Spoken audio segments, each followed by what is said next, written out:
Please like and subscribe to our channel and click the bell icon to get new video updates. Welcome to the Moth Podcast. I'm Suzanne Rust, your host for this week. I was born and raised in New York City, and on September 11th, 2001, I was living with my family in Harlem. That morning, my husband had dropped our 8-year-old son Julian at school, and I was getting ready to take Sophia, our 2-year-old, to the park. The routine. Then the news broke. What I saw on the TV screen was surreal. In a complete daze, I foolishly made my way to the playground, where a handful of equally dazed parents paced anxiously to the soundtrack of sirens while their children played. Back then, there were no smartphones in hand, so I asked an incoming parent if there were any updates on the situation. She told me that the towers had collapsed, and that was when I truly lost it. It hit me. Racing from the playground to pick up my son from school, I ran into another mom that I barely knew, and we fell into each other's arms. The walk home was long and otherworldly, and the fears and uncertainty that followed in the next days, weeks, and months, I can remember them vividly. There is no chance of ever forgetting. So it's hard to believe that 20 years have passed since the tragedy at the World Trade Center. We still see it eke into our day-to-day lives, on the news, at the airport, and banners still hung at firehouses here in New York City. But the experiences of the day and its aftermath is incredibly personal and specific to everyone who lived through it. Today we'll hear a story from our archive about the surprising and touching way 9/11 changed 2 lives in particular. Nancy Mahl told the story at a showcase from our community program, where the theme of the night was Across the Divide. Here's Nancy. Thank you. It was a regular Tuesday at work. It was a beautiful day, and I was standing on the roof of the New York Times building in Times Square. I was on the roof because I'm an elevator mechanic, and that's where the elevator machine rooms are. I was drinking a cup of coffee and watching the traffic below, and I heard the phone ring in the motor room. And that usually is a bad thing. It means somebody's stuck in an elevator or somebody's complaining about something. So I went in to answer the phone, and it was my mother. Now, I hadn't spoken to my mother in maybe 2 years, so it was strange on so many levels. It was strange that she would call me on the roof of the New York Times, that she would know that I was on the roof of the New York Times. And she said, "Are you okay?" I said, I'm fine. Sorry, I haven't called. And she's like, "No, really, are you okay?" And I said, "I'm okay. Are you okay?" She said, "I'm okay." I said, "Okay, well, that's great." She said, "A plane hit the World Trade Center, and I was worried about you."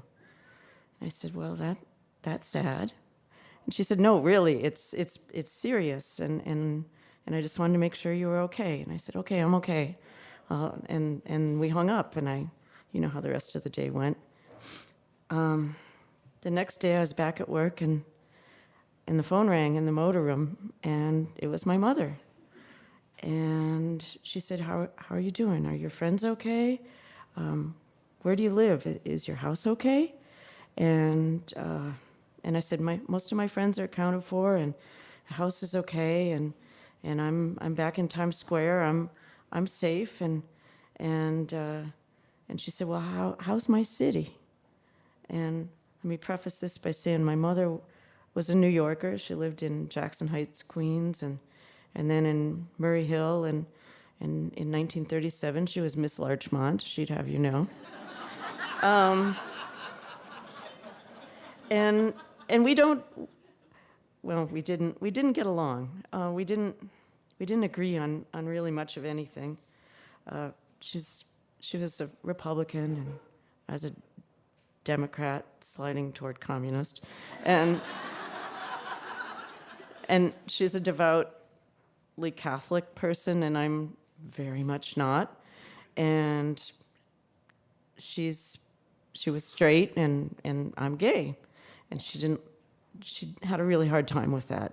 And so anytime we tried to talk about anything, food, movies, politics, religion, we'd end up in opposite corners of the room hissing at each other, and we just sort of gave up because there wasn't much in the relationship that fed either of us.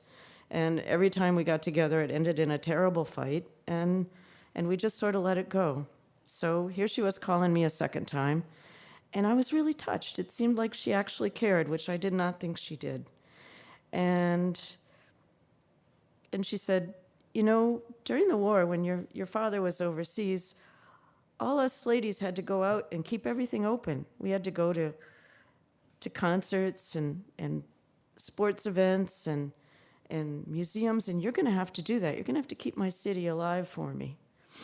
My mother had left New York and gone out to take care of a sick relative in South Dakota and was foolish enough to marry a cowboy.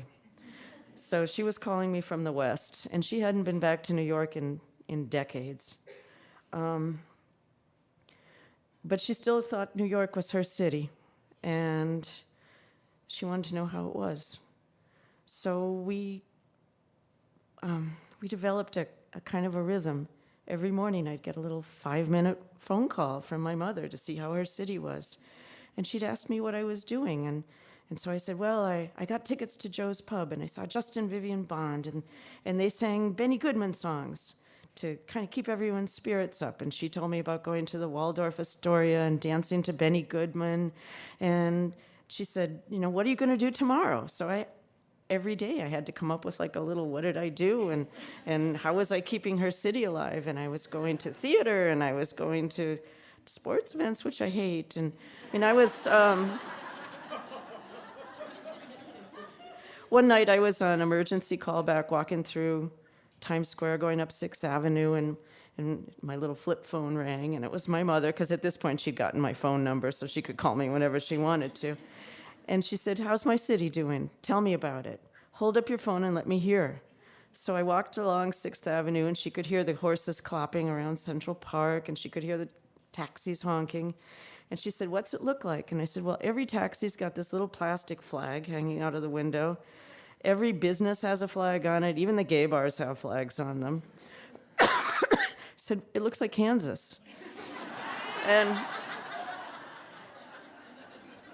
my mother found that touching, and she's like, well, I'm glad you finally got some patriotism.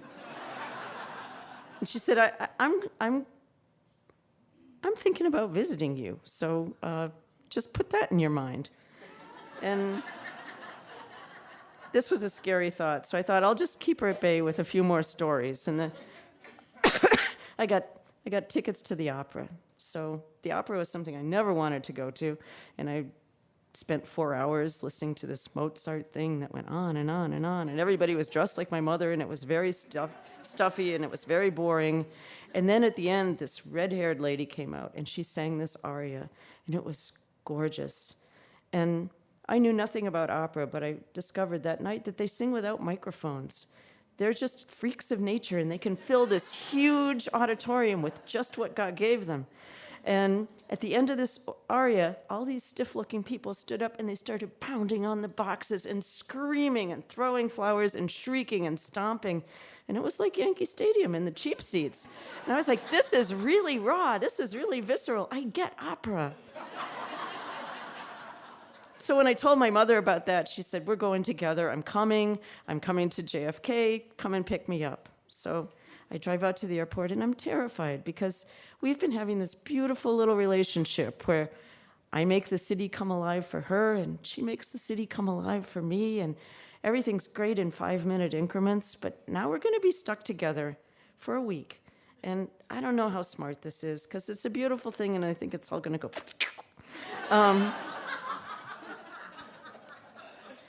So I pick her up, I get her gigantic suitcases, I put her in the car, and we're driving in semi-silence because I think she's also scared.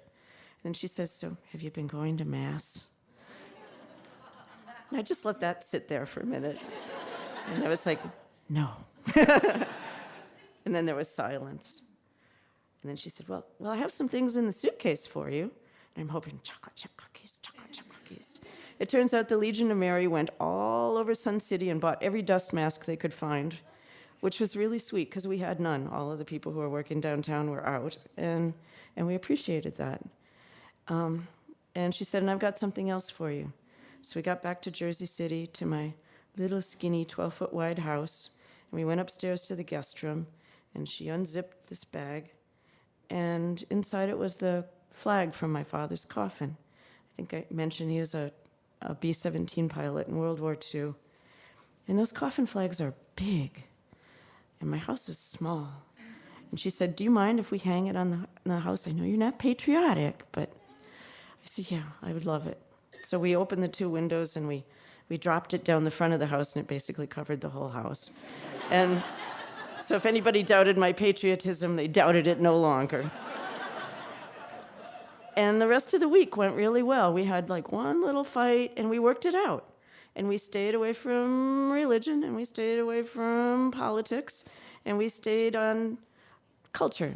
We went to things together, and we loved each other, and we enjoyed each other, and we had those 5-minute phone calls for the next 9 years of her life, and I miss every one of them. And I have tickets to the opera for next Saturday.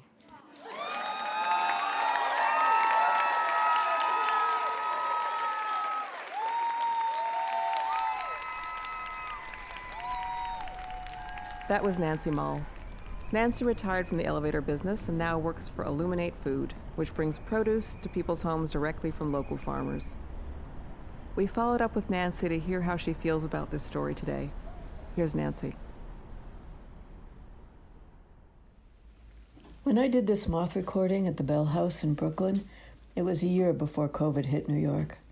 There are so many similarities between the 9/11 times and these. New Yorkers cheering for first responders, New Yorkers banging pans for healthcare workers, New Yorkers caring for one another, New Yorkers protesting, New Yorkers grieving. When my mother was a child, there was a polio epidemic in New York, and she could never forget the wails of the grief-stricken mother next door when her playmate died. She would have been the first in line for the COVID vaccine. How else can you get the city up and running again? There are shows to see and dinners to enjoy and jobs to save. And I'm sure all of my mother's masks would have matched her outfits. That was Nancy Mahl. We're thinking of everyone who's still affected by this tragedy today and every day. From all of us here at The Moth, we're sending our love and support. Thank you for listening. Suzanne Rust is The Moth's senior curatorial producer, a host of The Moth Radio Hour, and of The Moth Podcast. This episode of The Moth Podcast was produced by me, Julia Purcell, with Sarah Austin Jeunesse, Sarah Jane Johnson, and Suzanne Rust. Nancy Mahl's showcase story was directed by Michelle Jalowski.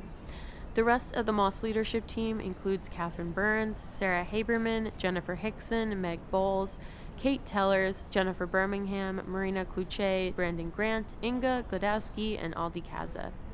Moth stories are true as remembered and affirmed by storytellers. For more about our podcast, information on pitching your own story, and everything else, go to our website, themoth.org. The Moth Podcast is presented by PRX, the Public Radio Exchange, helping make public radio more public at prx.org.